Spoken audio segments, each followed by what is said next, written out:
Dari kejadian tersebut, si pemuda B yang tidak terima bahwa dirinya dipukuli, maka dia mengeluarkan senjata tajam untuk melakukan baku potong terhadap si pemuda beragama A.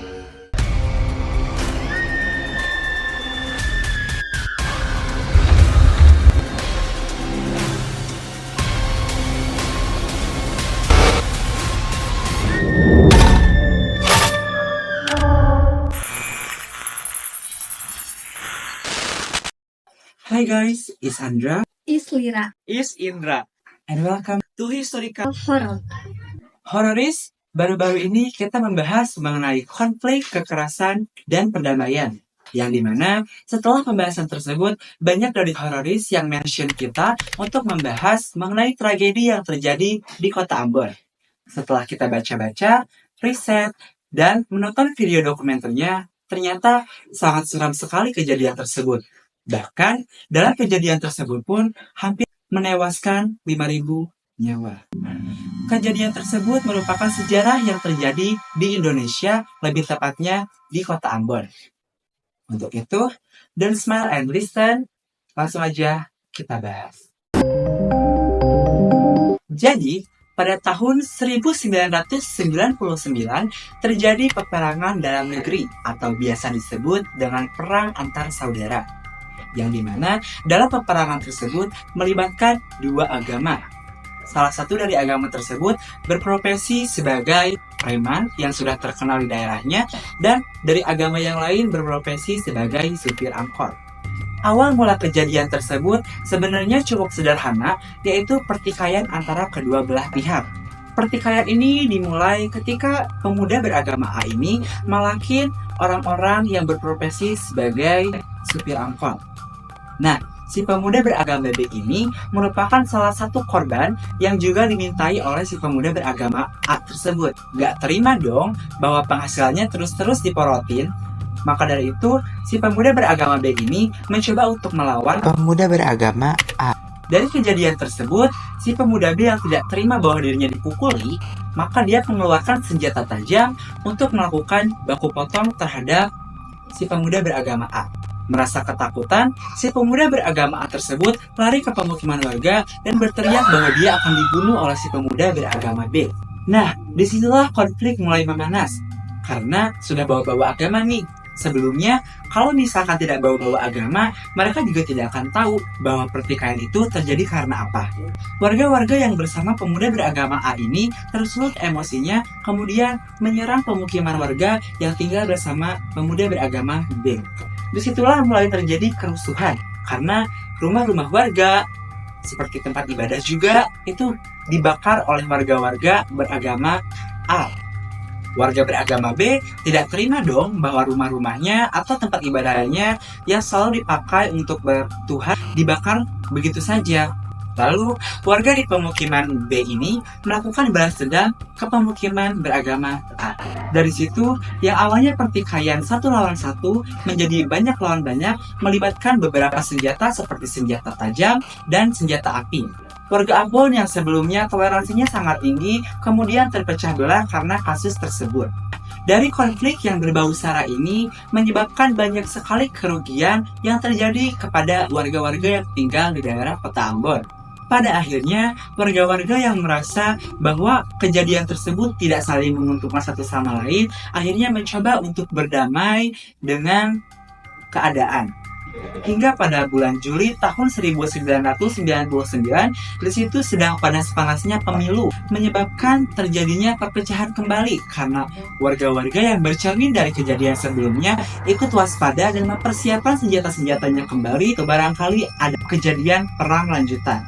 Dalam pemilihan partai, ada salah satu partai yang lebih unggul daripada partai yang lain, yang menyebabkan kecemburuan sosial orang-orang yang beragama A kepada orang-orang yang beragama B. Karena agama A ini merasa bahwa partai tersebut lebih mencolokkan dirinya kepada orang-orang yang beragama B. Sehingga peperangan kembali berlanjut. pemerintah pun kewalahan untuk menangani kasus tersebut. Hingga pada akhirnya, pemerintah dan para tetua-tetua yang berada di kota Ambon berkolaborasi untuk membentuk program kerja rekonsiliasi atau pemulihan pertikaian antara agama A dan agama B. Namun, belum selesai sampai di situ, banyak warga yang memandang bahwa perang Ambon ini terjadi karena adanya migrasi. Konflik agama yang pecah di Ambon, Maluku pada akhir 1990-an. Konflik terjadi antara agama A dan agama B yang sebelumnya hidup berdampingan secara damai, tetapi kemudian terpecah karena adanya ketegangan sosial, politik, dan ekonomi. Ambon yang sebelumnya dikenal sebagai wilayah dengan toleransi tinggi, mulai menghadapi ketegangan-ketegangan akibat dinamika politik dan sosial setelah jatuhnya masa Orde Baru. Nah, kebijakan masa Orde Baru ini, meskipun bertujuan untuk stabilitas dan pembangunan, seringkali mengabaikan aspek keberagaman dan keadilan sosial, yang pada akhirnya berkontribusi pada pecahnya kerusuhan di era reformasi. Disclaimer, reformasi ini membawa perubahan besar dalam sistem politik, sosial, dan ekonomi di Indonesia, tetapi hanya di beberapa wilayah saja. Nah, termasuk di Ambon ini. Ada juga pergeseran demografi di Maluku, terutama di Ambon, akibat program transmigrasi era Orde Baru. Banyak penduduk dari Jawa dan Sulawesi yang bermigrasi ke wilayah ini untuk mengubah keseimbangan populasi antara agama A dan agama B. Setelah keruntuhan Orde Baru, pemerintah pusat mengalami krisis otoritas sehingga tidak mampu lagi menangani konflik secara efektif. Rumah, gereja, masjid, dan fasilitas umum lainnya dihancurkan serta dibakar sehingga banyak sekali warga yang mengungsi ke tempat-tempat yang mereka anggap aman.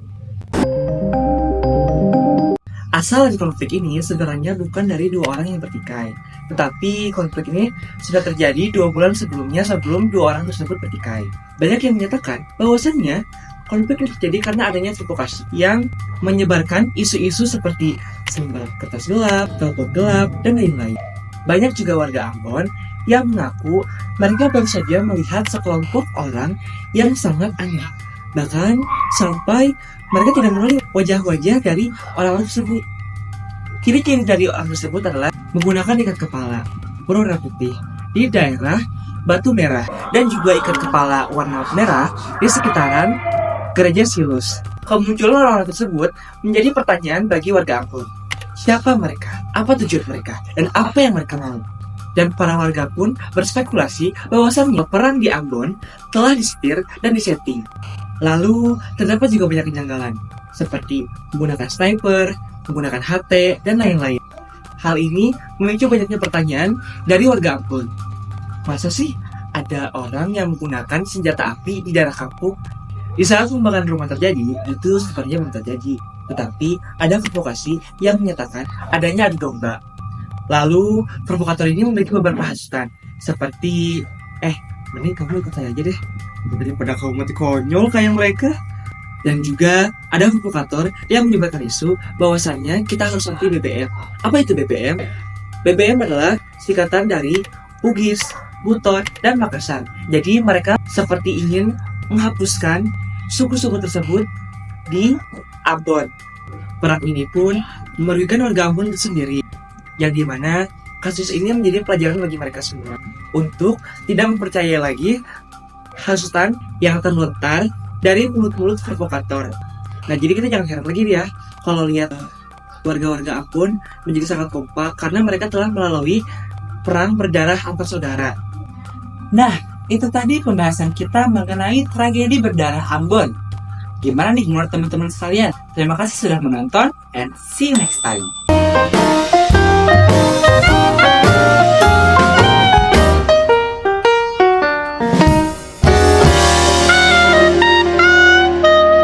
Kewalahan untuk menangani kasus tersebut.